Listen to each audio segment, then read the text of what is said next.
When we've reached a level of self-mastery where we're leading ourselves, and we've got ourselves to a peak state in our life, but we look and see that even though the amount of times you tell your team to do something over and over again, they just don't get it. Why is it? What's happening, Achievers? Ajit Sidhu here from Invincible Achievers. Now, this situation is common in a management, in work environment, where you have pushed yourself to reach a certain level where you've achieved your level of leadership. You've pushed yourself, you know yourself, you are doing great. But when you are trying to influence your team, the people beneath you in the hierarchy of the workplace, they just don't get it. Why don't they get it? This dilemma can lead you to pull out your own hair. But the truth is, there's 4 levels of leadership mastery that we have to know. Once we know the 4 steps of leadership mastery, we will be able to progress further in our adventure through the leadership. So the first step is self-mastery, knowing yourself, knowing your needs, your top 2 priority needs, knowing how they influence you, and you make your decisions based upon them. So it's crucial that we have reached that and we understand that the 6 human needs are there within us. It's there within every single person, but we've established which are the top 2 priority ones. So just to recap, the 6 human needs are certainty, uncertainty or variety, significance, love and connection. These are the personality needs. The next 2 are our spiritual needs, which is growth. And the final one is contribution. Once we've established which one is our top 2 valued ones, now in certain circumstances they do shift, but which one are the top 2 that we always revert back to? Is it growth and contribution? Is it significance and certainty? You have to establish which one you fall into. But not only do you have to establish which one you do, you have to know which one's your priority one, the top one, and then the second one, because that you will make a different decision if significance is your top priority one and then love and connection, or if love and connection is your top one and then significance. So in a situation which is a conflicting situation where you're going to end up in an argument, if significance is your top one, then you will feel like you need to be the domineering one, you're the significant one, and you still want love and connection, which is your second one. However, if love and connection is your top, then you will back away, even though you want to feel significant in the circumstances, and you will feel significant because you were the one that kept the connection alive. So there's 2 different situations depending on which one is the top one and the second one. So once we've established that, we have to know what we focus on a daily basis. So what we focus on is directly influenced by the questions we ask ourselves. Now, the questions, are they empowering questions or disempowering? Do we wake up in the morning and start talking of internal dialogue within our life? Do we start chanting away that why do we have to wake up? What's bad about this day? What negative stuff happened yesterday? Do we start reiterating that in our head, or do we actually start asking powerful questions like, what's great about today? How much love am I going to give to people today? How am I going to change people's lives today, within work, within my family, within my relationship? If you're asking these type of questions, your focus is now within an empowering one. You've created your movie for the day, and the results you get by asking the powerful questions is going to be completely different from the results you get from asking the negative, disempowering questions.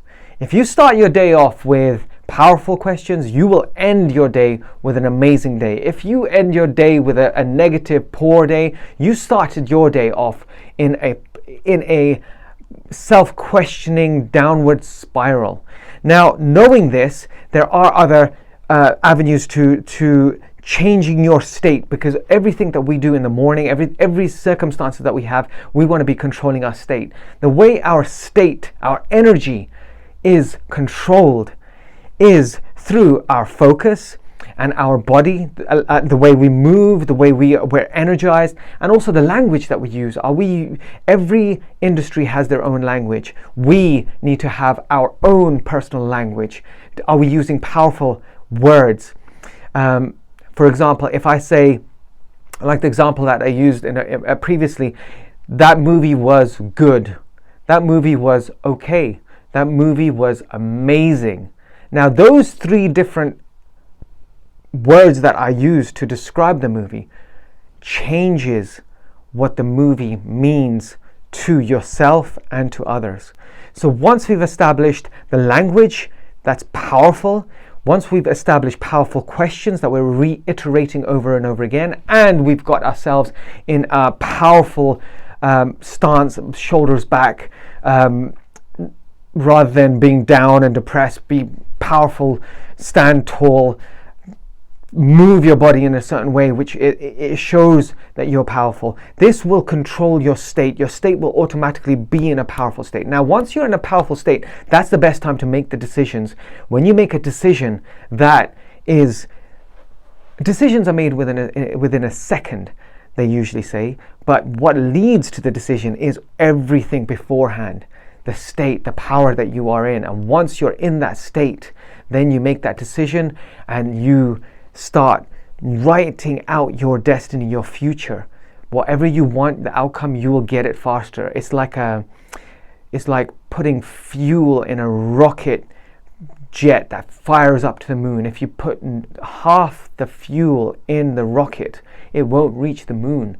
But if you're fired up, then you will reach the moon and go further. So that's what we have to understand. So knowing the focus that we have, the language that we're speaking, and our body, then our state, our energy is controlled. The biggest example of state is in martial arts when they're about to break a board or they're about to do some kind of grading.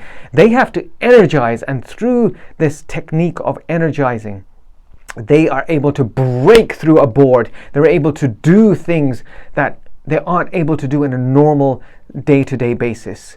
An example, I was speaking to my son recently about this exact topic, and I gave him the example of a lady and this is a true example, a lady who couldn't even pick up a grocery because she had a bad back.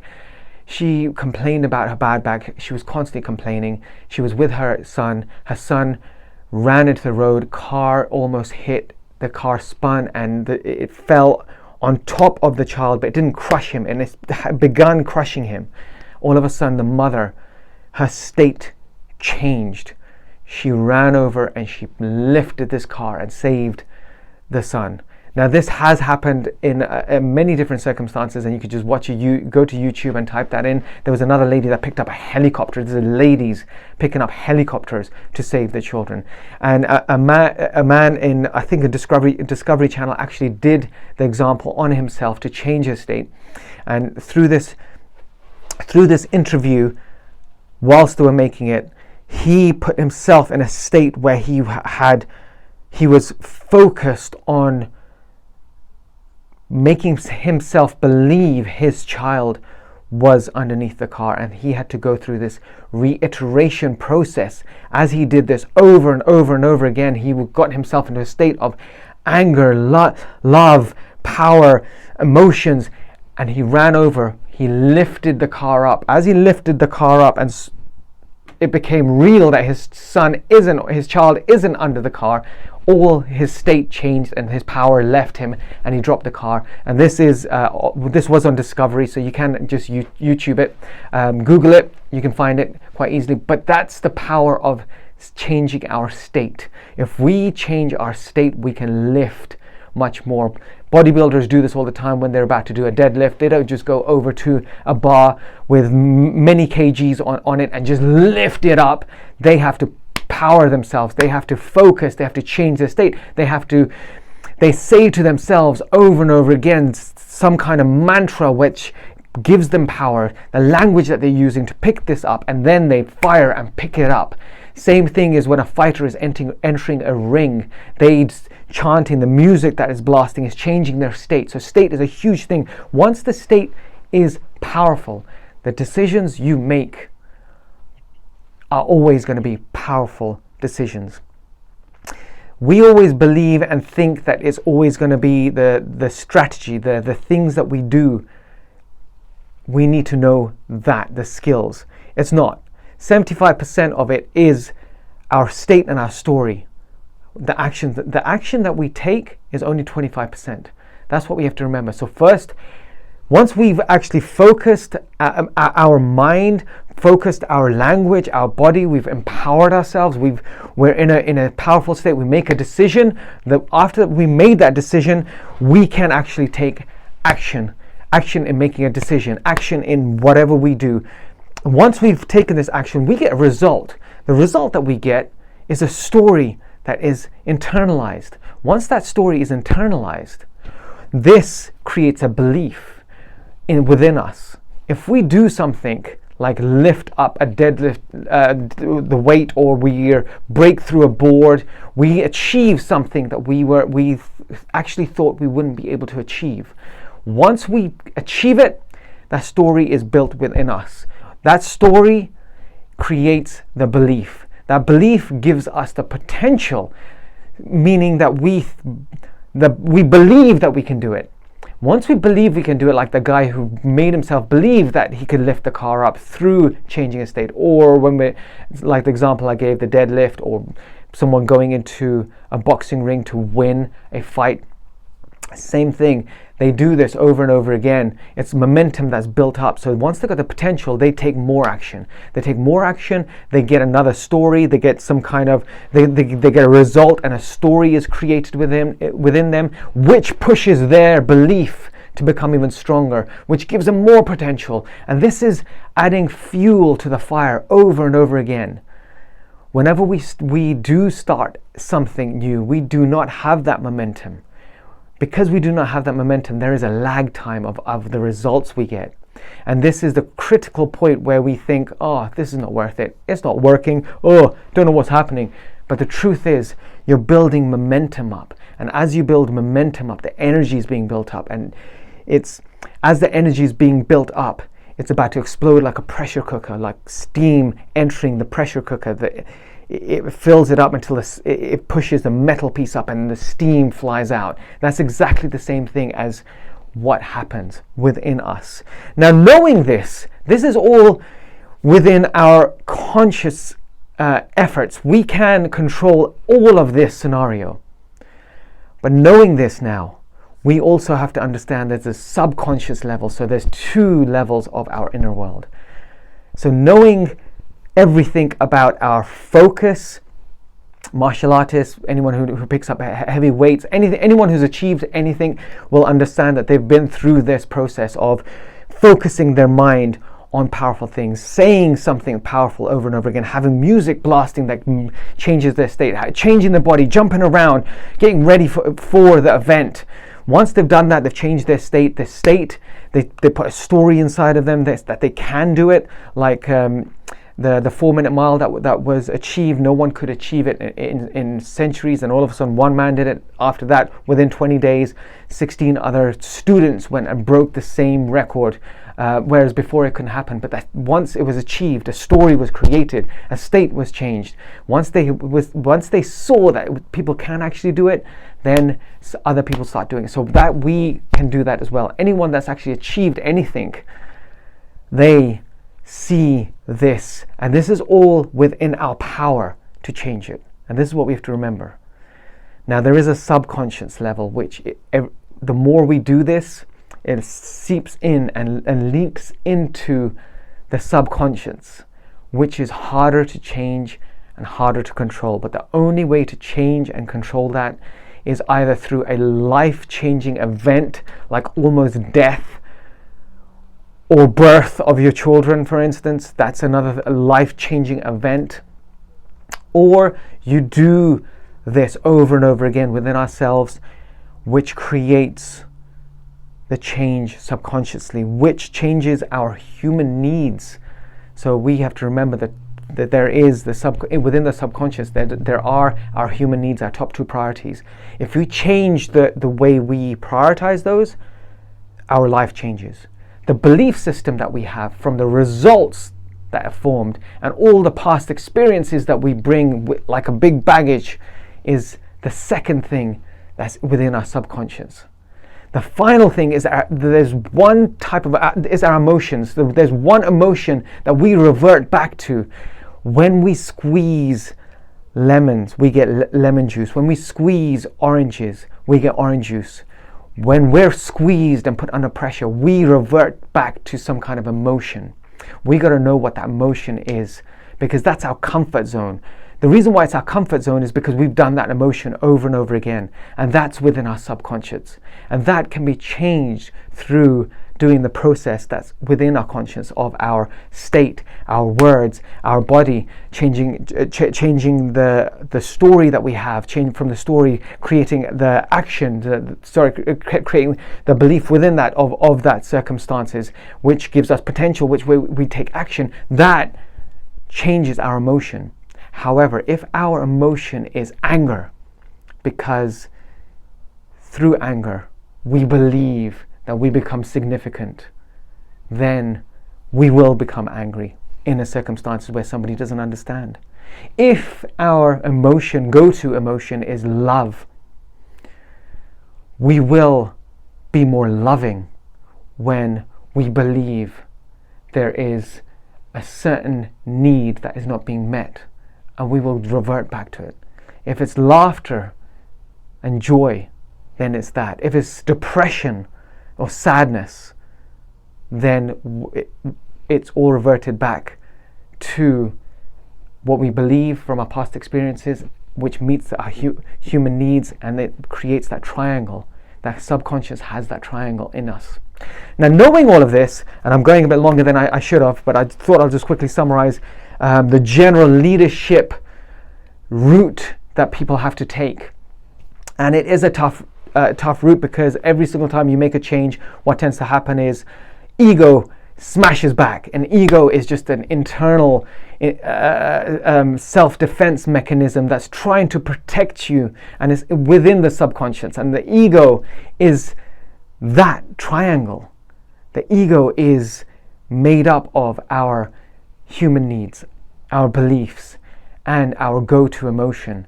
That once we start changing it, once it starts changing, it believes that the ego starts to believe, no, I cannot change, because if I change it, a beast or a dinosaur or a T-Rex might come through the cave door and eat me, so I need to protect myself whilst I'm asleep. That's where the ego comes into play. The ego is just there to defend you, to protect you. And it comes from our caveman days, and it's been engraved within our DNA, but it can be changed by changing our human needs, our beliefs, and our go-to emotion. Through that, if we're changing it, the actions that we take is what the world sees. And this is where the saying comes, overnight success took 20 years. Now, people don't see that 20 years, but they see your overnight success. That's something that we have to understand. It's not an overnight success. It's the changing process. But knowing all this now, that's the first level I've just spoken about. The second level of leadership is to be able to influence others in changing their state, in changing their focus, in changing the words that they use for certain circumstances. The third level of leadership mastery is getting that same person to be able to change their focus through questions, their language, the way they use the words, their body, their state, their decision making in other areas of their life. So it's actually started to become ingrained in them. So it's leaking into their subconscious, from the conscious to the subconscious, because you've consistently gone back over and over again. And one of my sayings is, I'm consistently annoying because I come back over and over and over and over again until it starts to leak in to the subconscious. And my personal timeline for something to leak in for education wise is 3 months for some reason. After 3 months, all of a sudden it just clicks in automatically. It goes into automation, which basically means it goes into the subconscious. But the final level of mastery of leadership is being able to teach that person to go and influence others and change other people's lives for the good, for the better. And that's the level where you start to create leaders. So the 4 steps of leadership is self-mastery, number 1, which is the most important. There's no point in even jumping to number 2, trying to lead others, if you haven't even mastered yourself. So the first one is self-mastery. And self-mastery is ongoing. There's never any end. In one avenue, you might be the best. In another one, you might be just a beginner, a white belt in a field. Just like myself, when it comes to, if I started playing the sport of golf, I would be a white belt. But in martial arts, I'm a black belt. When it comes to weightlifting, there's other people that are black belts in it. And further, I know weightlifting, I know my body, so I'm in the mid-range of it. But I haven't achieved my fullest goal yet. And at the end of the day, you don't ever want to achieve the end goal, because once you get there, you'll make another goal. So that's the first level of mastery, is knowing yourself. The second level of mastery of leadership is being able to influence someone else for a certain task or circumstances, like in a work environment or in their finances or within the relationship. The third one is to be able to do it to someone else across the board.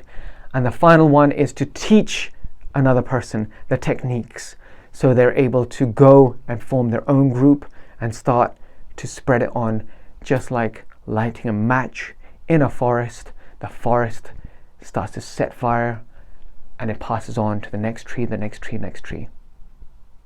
You get that? That was a metaphor, by the way. Don't play with matches in the forest. Okay, guys, I hope this helps. I hope this added value to you. This was just a summary of the entire leadership route. I thought it'd be a quick one, but it wasn't. It's never quick with me once I start, so I do apologize. But I don't apologize either, because if this is contributing to your life, if this is changing the way you're thinking, the way you do things in life, then I am achieving my ultimate goal of contributing to your life. So guys, keep spreading the love, keep adding value to people's lives, and just remember, we are one idea away from changing the future. Take care. Bye.